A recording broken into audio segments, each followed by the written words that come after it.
नमस्कार बच्चों, मैं गृहस्थ अग्रवाल मेरे YouTube चैनल में आप सभी विद्यार्थियों का स्वागत करता हूं। आज मैं आपके सामने जो कंजक्शंस का बिंदु मैं पढ़ाने जा रहा हूं उसमें कुछ नए यूजेज आपको बता रहा हूं। आशा है आप इस वीडियो को बड़े ध्यान से देखेंगे और निश्चित रूप से लाइक करेंगे और साथ में कमेंट्स जरूर देंगे, क्योंकि मुझे पता है कोई भी विद्यार्थी अपने कमेंट्स नहीं भेज रहा है। इसलिए सब्सक्राइब करो और लाइक करें और कमेंट्स करें, इस बात का विशेष ध्यान रखें।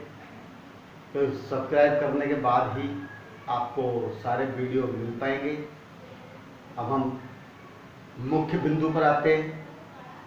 देखिए कंजक्शंस, कल मैंने आपको पिछले वीडियो में एंड, बट और यट तीन कनेक्टिव्स मैंने आपको बताए थे। आज जो बताने जा रहा हूं वो है आपके आल्दो तो। इसका अर्थ होता है यद्यपि, दूसरा था फिर भी, यद्यपि फिर भी। इसका यूज देखो, इसका यूज दो वाक्यों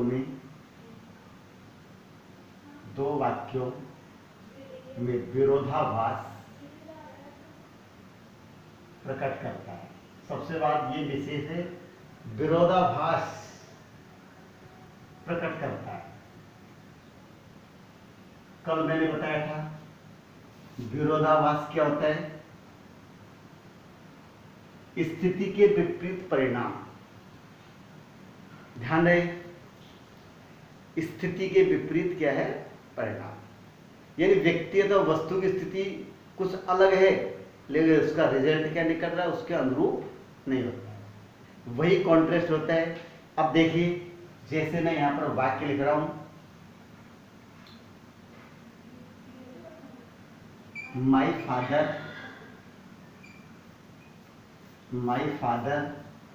is a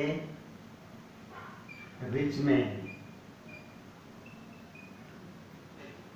My father is a rich man। दूसरा वाक्य दिया है, he does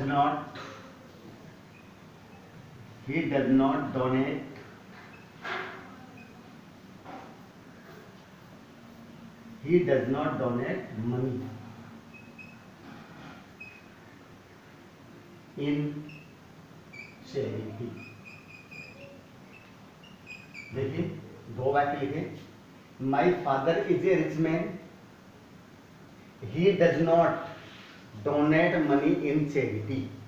क्या होता है कि मेरे पिताजी एक धनवान पुरुष हैं।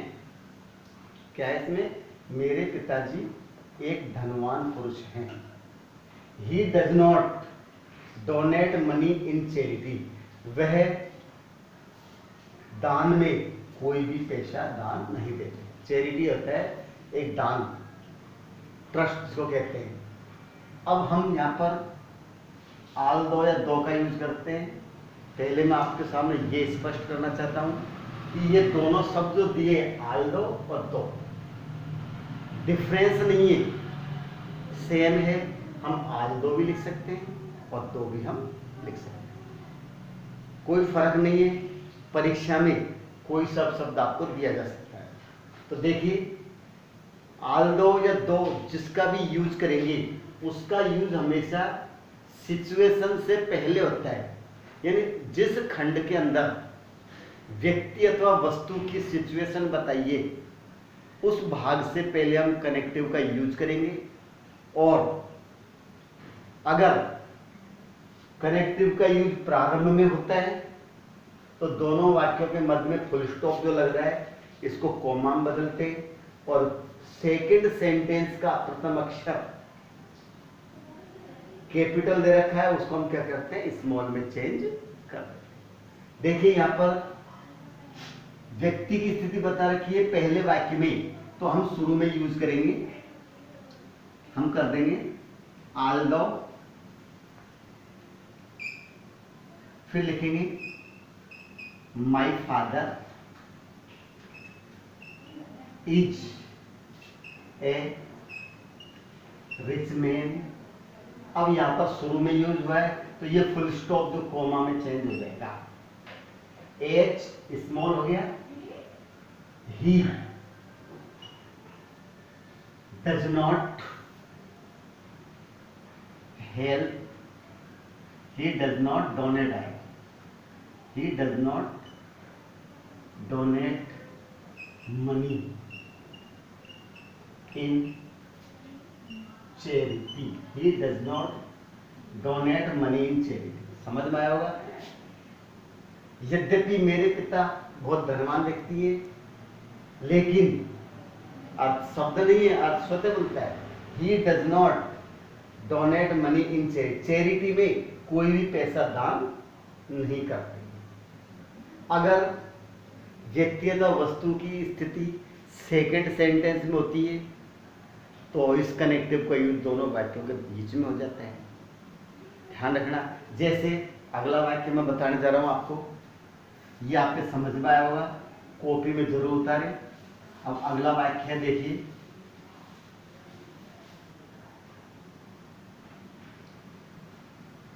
he always wears old and torn clothes। समझ में आया होगा क्या अर्थ है? he always wears old and torn clothes। old and torn clothes पुराने और गंदे कपड़े वो पहनता है। he has many new dresses। कोष्टक में दे दिया आल्दो। बताओ, अब आप लगा सकते हैं अनुमान? 1 मिनट लगा के देखिए और आप स्वयं प्रयास करो। इस कनेक्टिव का यूज वाक्य के प्रारंभ में होगा या बीच में होगा। देखिए, आपने अनुमान लगा लिया, हो सकता है आप सभी का सही भी हो सकता है, फिर भी मैं आपको बता रहा हूं कि यहां पर जो व्यक्ति की सिचुएशन बताइए वो सेकंड सेंटेंस में है, यानी उसके पास कितने बहुत सारे नए ड्रेसेज हैं, लेकिन रिजल्ट क्या बता दिया, पहले बता दिया, वो तो हमेशा वैसे कपड़े पहनता है, फटे, गंदे, पुराने। तो यहां पर हम इसका यूज वाक्य मिडिल में करेंगे, तो ये हो जाएगा he always wears old and torn clothes। although although आ गया, he has many new dresses। अब बताओ कौन सा ऐसा स्टूडेंट है जिसके ये आल्दो या दो का प्रयोग समझ में नहीं आए? अगर सिचुएशन पहले वाक्य में है तो शुरू में यूज कर दो, सेकंड सेंटेंस में तो मिडिल में यूज कर दो, बस, और कोई विशेष नहीं। अगला कनेक्टिव जो मैं आपको बताऊंगा वो है हमारा सो दैट। देखिए, सो दैट का बहुत सिंपल यूज है, सो डॉट दैट। अर्थ होता है इतना की, इतना की। अब हम जानते हैं बहुत सिंपल यूज है सो दैट का। सो यानी होता है इतना, दैट यानी की। तो अब हम कैसे यूज करेंगे? प्रथम वाक्य में वेरी के स्थान पर सो तथा दोनों के बीच तथा दोनों के बीच दैट का यूज करते हैं, दैट का यूज करते हैं। ये सबसे सिंपल कनेक्टिव है, कोई टफ नहीं है। प्रथम वाक्य में आपको वेरी मिलेगा, उसके बाद सो लगाएंगे, दोनों के बाद दैट लगाएंगे और सेकंड सेंटेंस को जो कहते हैं उतार देंगे। ये विशेष ध्यान रखेंगे। जैसे लिख दिया,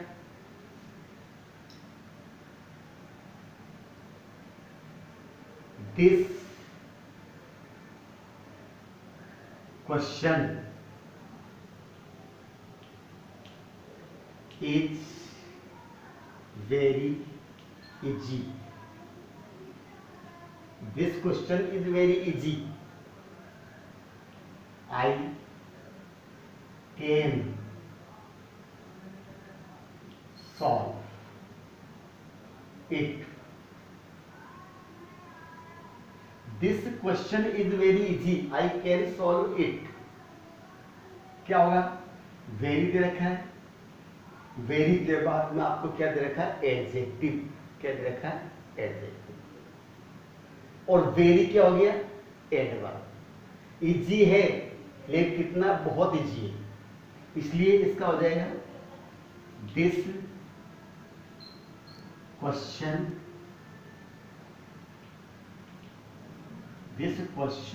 is so easy that I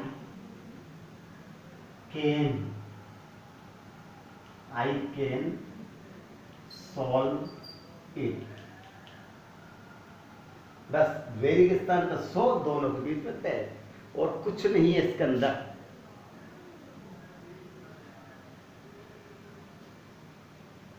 आगे समझ में बहुत ज्यादा एग्जाम्पल से समझाने की जरूरत नहीं है, लेकिन एक बात जरूर मैं आपको बताऊंगा सो दैट के बारे में। यूजेस सरल है, लेकिन सो का यूज हमेशा एडजेक्टिव के जस्ट पहले होता है। इसलिए कभी कभी क्या होता है, वाक्य में वेरी शब्द नहीं दिया रहता है। ये विशेष ध्यान रखना कि वैसे वेरी मिलता है, लेकिन मान लो आपको वेरी नहीं दिया, तब हम सो का यूज कहां करेंगे? तो ऐसा एग्जांपल मैं आपको बताता हूं। देखिए, मोहन इज इंटेलिजेंट। क्या है बताइए? Mohan is intelligent.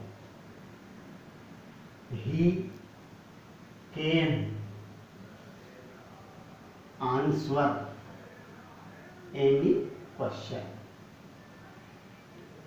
अब यहां पर देखेंगे आप, वेरी नहीं दे रखा। अब इसका अर्थ ये नहीं है कि यहां पर सो का यूज नहीं होगा, सो का यूज तो करना है। सो भी एडवर्ब है और वेरी भी एडवर्ब है, इसलिए हमें वेरी नहीं दे रखा है, तो हमको देखना है कि प्रथम वाक्य में एडजेक्टिव क्या है, विशेषण क्या है। विशेषता बताने वाला शब्द कौन सा है? इंटेलिजेंट। इसलिए इंटेलिजेंट के पहले हम क्या लगा देंगे? सो। बस क्या हो जाएगा? Mohan is so intelligent that he can answer any question. आगे समझ में? एडजेक्टिव के पहले होता है, यदि वेरी नहीं दे रखा फिर भी हमने उससे पहले क्या लगाया? सो। ये सो का यूज हमेशा एडजेक्टिव से पहले होता है। आगे समझ में? इसी तरह जिस प्रकार से सो दैट का यूज किया है, एक कनेक्टिव और है, कहीं कोई अंतर नहीं है, केवल शाब्दिक अर्थ का अंतर है, और वो है हमारा सच दैट। क्या है बताइए? सच दैट, इतना कि। अब मैं नहीं मानता कि इस कनेक्टिव को आपको डिटेल से बताया जाए, जो सो दैट है वही हमारा सच दैट है। देखिए एग्जाम्पल दे रहा हूं, my friend was very strong. He could defeat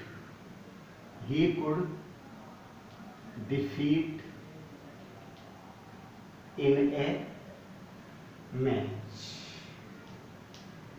तो अब वही बात जैसे हम सो दैट का यूज किया था, सच दैट का सो के स्थान पर क्या हुआ, सच, और कोई अंतर नहीं।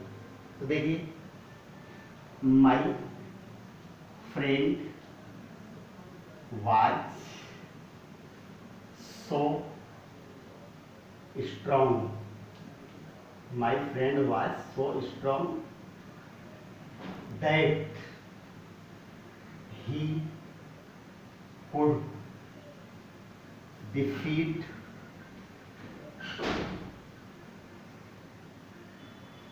in a match.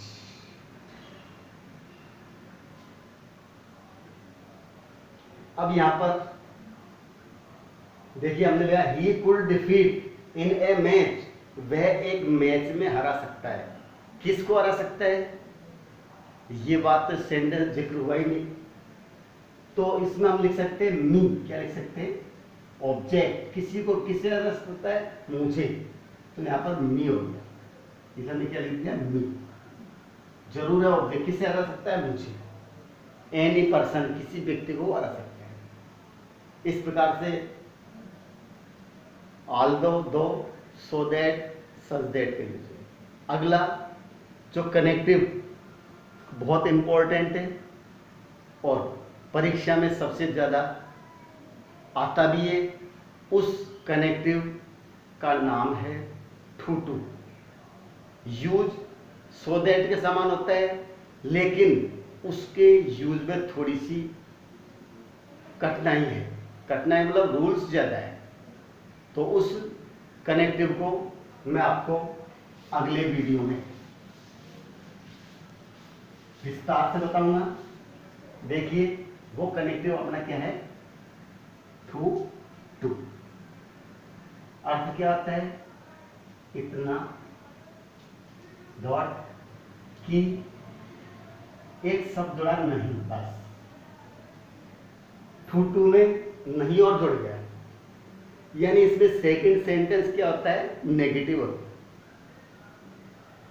है। इस कनेक्टिव को मैं अगले वीडियो में बताऊंगा।